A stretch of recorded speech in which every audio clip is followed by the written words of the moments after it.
This is Kelso Surgeon. It's another day at my College of Advanced Sports Handicapping. This report is for Tuesday and Wednesday. I want to talk a little bit about the past, a little bit about the future, and give you some handicapping hints that just might lead you to a winner this week.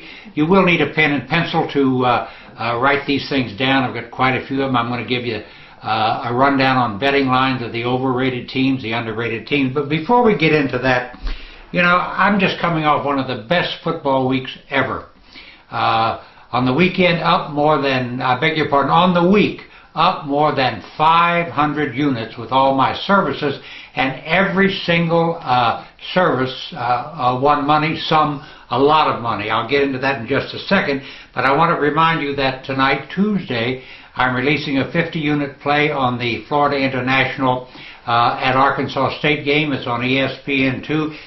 Game looks dead even, but I have a very strong opinion about the game and intend to get the money with another 50-unit winner.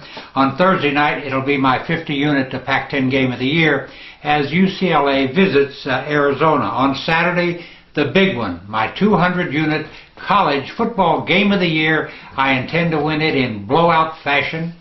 And then on Sunday, another 50-unit NFL game of the week winner. And by the way, 5-1-1 with my last 7 plays in the NFL. My last 7 50-unit plays. I'm sorry. Now let's run down a little bit about last week. I want you to see what happened, and all these games are listed on the website. You can also review them there. But I just want to hit the highlights. On Saturday, got the cash with a game I felt so strongly about that I guaranteed if I did not win it, you would get a month of syndicate service free. That's 50, 100, and 200 unit plays every Saturday and Sunday of the week, but I knew I wouldn't have to honor the guarantee. The betting line on this game was so far afield that I couldn't believe it myself, and when I say it was unexpected, I had no intention of using this game until I saw the betting line, which was just borderline ridiculous. I took as my 200 unit play Washington over Colorado. When I released the game, Washington was a -14. The game closed -17.5, so I know a lot of you were in action. Washington got the money 52-24, and the game was never as close as the final score. So the 200 unit win with Washington was the highlight of the weekend, but let me run through some of these other things. For my personal best club, the college game of the year, 50-unit play, got the cash on Saturday with a 9-6 win. Miami of Ohio over Kent State on Sunday, another NFL game of the week winner, 50 units.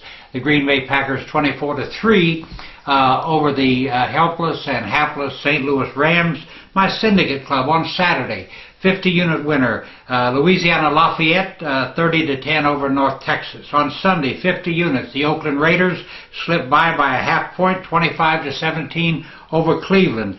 The Oktoberfest was on a big run this week. All services won. Best Bet Club, Chairman's Club, Oktoberfest, and it was not an accident. I want to promise you that I'm working very hard to make sure that the winning continues this week. And as I said, it all begins tonight with a 50-unit play on the Florida International at Arkansas State game on ESPN2. All my games, all my services released on this website and toll free at 1-800-755-2255. I do take, let me repeat that again, I was kind of on the tip of my tongue, 1-800-755-2255, and I do accept all major credit cards. Now let's get into betting lines here for just a minute, because I think there's a big lesson in all of this. You know, I've probably written so many times that you're bored by it that not only do bettors live in the past, but so do bookmakers. It takes a long time for both to catch up to reality. And in the process, we end up with a lot of teams that are overrated, a lot of teams that are underrated, and it just goes on and on and on until some point in the season, somebody wakes up and says, wait a minute, you know, we really calculated our numerical rating on this team wrong. I'd like to go over the most underrated teams in football, and it's going to surprise you. These are not in any particular order, just as I took them off the schedule. Rutgers is 5-1, straight up and against the number. They're a 1-point favorite at Louisville on Friday. Alabama, amazing. Great football team, 7-0, straight up, 6-1 against the number. How can a team like Alabama be 6-1 against the number? It's in the public eye. People bet on Alabama. 6-1 against the number. I can't figure that one out as far as the bookmakers are concerned. Alabama is a 28-point home favorite over Tennessee on Saturday. Temple, another team where bookmakers and bettors live in the past. Temple is 5-2 straight up, 6-1 against the number, a 12.5-point favorite at Bowling Green this week. And by the way, do you realize that in this last two games, nobody has scored a single point against Temple? Quite underrated. Oklahoma State. There's those out there who are voting in the BCS poll that says this team just can't be as good as it is. Well, they're blind as a bat. Oklahoma State, an outstanding football team and highly underrated, not only by the BCS voters, but by everybody else. Oklahoma State, 6-0 straight up, 5-1 against the number, a 7.5-point favorite at Missouri this week.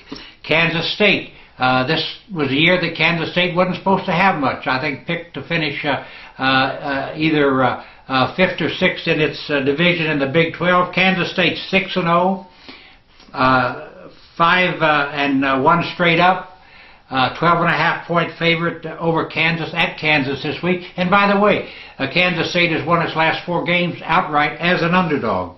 Another team that's just slipped under the radar, Washington, 5-1 straight up, 5-1 against the number. A 20-point underdog this week at Stanford, which we'll get to in just a minute. A very interesting game. Wisconsin, nobody gives this team credit for anything. Here's a team that's 6-0, 5-1 straight up, within 1 point of being a perfect 6-0 against the number. A 7-point favorite at Michigan State on Saturday. Texas El Paso, supposed to be a major rebuilding year, which I thought, but I changed my tune quickly and I used them last week against Tulane, and I believe the final score was UTEP 44, Temple, I beg your pardon, Tulane 7, but UTEP 3-3 straight up, 5-1 against the number, a 7-point home favorite against Colorado State on Saturday. Now let's get to Stanford, which is beyond any doubt, any imagination, the most underrated football team in the country, and you tell me why. I can't figure it out. First of all, Stanford is 6-0 straight up, 6-0 against the number, winning its games by 34 points, and still nobody, there must be no believers out there. Listen to the rundown here. Stanford was a -30 against San Jose State. They won 57-3. A -20.5 at Duke. They win 44-14. A -9 at Arizona. Won 37-10. -23 at UCLA. Won 48-19. -29.5 against Colorado. Won 49-7. -20 at Washington State last week. Won 44-14. People, this is a good football team, and the bookmakers are sound asleep. Now, maybe they woke up this week because we have 2 underrated teams, Washington at 5-1 against the number, Stanford at 6-1 against the number, getting together at Stanford in Palo Alto, and Stanford is a 20-point favorite. This might be a game to duck. I haven't quite figured that out yet. Now, let's just quickly run down some of the most overrated teams, and then we'll conclude this video. These, again, are in no particular order. UCLA, overrated, 3-3, 1-5 against the number, a 3-point dog at Arizona on Thursday. NC State, 3-3, 1-4-1, a 6-point dog at Virginia Saturday. Boston College, a team which fell off the edge of the world early in the season, and I've gone against them a couple of times and cashed the tickets. 1-5 straight up, 1-5 against the number, a 21-point underdog at Virginia Tech. Central Michigan, another team that always has a big following because it has been one of the better teams in the MAC, but not this year. Central Michigan, 2-5. You're paying a price for the past fame. They're 1-6 against the number. They're a 2-point dog at Ball State. Nebraska, now get this. Nebraska flies high every year in the minds of bettors and bookmakers, and my goodness, the Cornhuskers have to be simply great, don't they? Well, maybe they are, but maybe they're not. Nebraska, 5-1 straight up, 1-5 against the number, a 25-point favorite at Minnesota. Air Force, another team that always performs well, but not this year. 3-3 straight up, 1-5 against the number, 31-point dog at Boise State on Saturday. Penn State, I laugh when I see this. Penn State's been in a downer for the last 3 or 4 years, but nobody has awakened to it. Penn State is 6-1 against a very weak schedule.